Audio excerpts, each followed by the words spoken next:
What is up, everybody? This is Lyle, No Hippie Trucking and Transportation, coming at you from the Pittston, Pennsylvania terminal. Just pulled in here. My student and co-driver just got popped for that random drug test, so welcome to the club. I was getting those for a while, but only has 9,000 miles left to go, so that is a good thing. He's progressing very well. Now,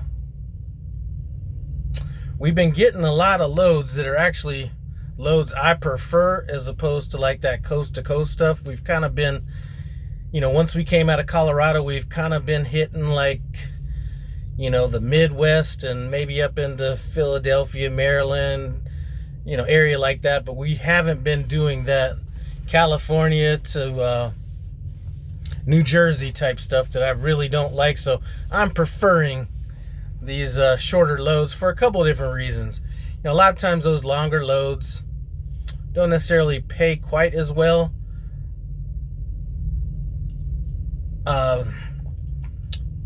And they're going to places I really don't like. I mean, I really don't like California, and I really don't like the New York City area. So we've kind of been limiting that. And for those of you guys that are kind of new to the channel, when I say that I really don't look at the cents per mile, stuff like that. I think that, a lot of people say that they play checker or play chess and not checkers. I play checkers and not chess. I select loads based on what I like to do, and locations I like to go, places I like to be, stuff like that. I've never really just turned down a load based on the money alone. I know we're kind of getting on a separate topic than what I'd intended this to be, but from what I've heard, when I asked, about where I stack up in terms of other lease operators, I'm pretty much in the top 25%. So that's never really failed me from that aspect. Choosing loads based on that and not like nitpicking the shit out of it. Oh, this is only paying like $1.03 a mile, or, I'm not moving my truck for this or whatever. In the end, it all comes out in the wash, but that wasn't what I wanted to talk about. What I wanted to talk about was the 9,000 miles we have left. Now, with every student, things are a little bit different, or at least, the two I've had, and this is going to be my last one, at least for this year. I might do one next year, but definitely the last one for this year. All the runs are kind of different, and what you do a lot of with one person isn't the same that you do with the other ones. I was just thinking about things I needed to tighten up with my current guy. And I realized, man, we've only done like one comm check, and I think that might have been the first load. And I really didn't go over that with him in depth because I just felt we were going to be able to do it a little bit more down the line. So we'll get into it then. So definitely need to go over that with him, and procedures for road assist, things like that. Never had an issue with either of my students where I needed to get with road assist. So I'm going to need to make sure I go over that with my current guy as well. My last student, we did do more kind of cross-country type stuff, a little bit more. So things are kind of a little bit different with this guy. So I'm really just trying to go through the list of things that we need to kind of go over before he gets out on his own. He's kind of been going back and forth between Leasing and company. I think, I was kind of telling him some issues that my last student came up with when he first got out. Well, not when he first got out, but some of the issues he had soon after he got out on the road. And I think he's kind of taking that in consideration. And he might start off going company. And listen, there's nothing wrong with going company. I know a lot of people feel like, it's some tiered system where lease drivers are ahead of company drivers. Listen, do what you got to do. Company offers so much for some people that it's just an obvious choice. Maybe not so much in his case, but just not having that pressure of getting out on your own. My last student had a problem where he ended up having to spend some time in the shop, and that cost some money. Boom. That takes away from you right there. So I think my current guy is going to go company, play bumper cars with Prime stuff a little bit before you have to end up paying them $1,000 and $500 deductibles that they are very happy to tell you about as soon as that instance occurs. But anyway, that's about it.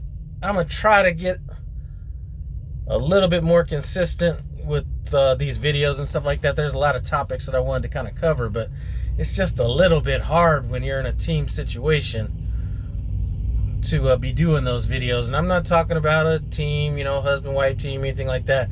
It's a little bit different when you're running like a regular type team, and this truck is not really stopping all that much. You know, sometimes you just rather be in your own element by yourself when you're making a video rather than somebody there. And I'm not sure if he wants to be on camera or not, and it's not anything that I, you know, want to put on him and stuff like that. But there are some topics that I need to get to. The topic that I really want to get to is at this point, is like my 2.5 year review on my fleet manager and fleet management in general. Still haven't got around to that. That's something I want to get into. I was going to do a video on possibly ordering that third truck, but really not going to do a video on that. I think even though it would be great to have that offset some of the taxes I'll be paying this year, I think I might wait until I get this other truck out and running, maybe for a few months, to see how that's going before I order that next truck. So those are some things I got going on. I think if my co-driver is thinking about going company, I will probably have him upgrade in Salt Lake City. If he was thinking about going lease, I would have suggested to him, even though his home city is near Salt Lake City, I always suggest people to upgrade in Springfield if you're going to go lease, for a number of different reasons. You know, these other terminals have logs classes. Listen, they do not have the same logs people that they have in Springfield, giving them logs class. So definitely go out there for that logs class. Take that class 2 times, 3 times. As a matter of fact, I'm going to refresh myself next time I'm out in Springfield. They have that tax class that's out there. Even if you don't plan on using Abacus as your as the people that do taxes, I suggest taking that as well. That's out there. Typically, if the truck situation if there's not the issue we've been having with availability, you usually have a better selection out in Springfield in terms of trucks as well. And they have that Slingshot class that's at Springfield. So I always suggest, if you're going to lease, upgrade in Springfield. And then if you're going company and you're from, like, you live near Pittston or something like, or Salt Lake City, then kind of do that. But don't make that just the first option if you plan on leasing for sure. Anyway, just got a message from my co-driver, said he got a bunk room, so he'll be able to kind of get off the truck for a little bit, and I'll just be in here chilling out by myself till tomorrow when I get my truck in the shop. And I'm not getting my truck in the shop for any issues. You know, it's a Peterbilt, hasn't been in the shop one time for anything other than regular scheduled maintenance, which I follow a more aggressive maintenance schedule than what Prime offers. You know, I don't do the 75,000 mile changes. I'm like 40,000, stuff like that. But I need to get my Qualcomm. I guess when there was an update, got corrupted, so it was just like shutting down at random times.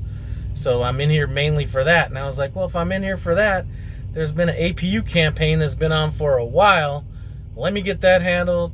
I need a DOT inspection done in like 35 days. Let's get all that shit done now, and just give us one less thing to worry about. Anyway, that's about it. I've rambled on about some stuff I didn't really even want to ramble on about. Just wanted to let y'all know I'm alive, because somebody was saying, you know, asking where I was at, if I was still driving trucks. It's been so long and everything. So I decided I'd just pop this out right quick and hopefully come up with my 2.5 year review on my fleet manager. Anyway, Thanks for checking in with your boy. I appreciate it. Comment, subscribe, and I'm out.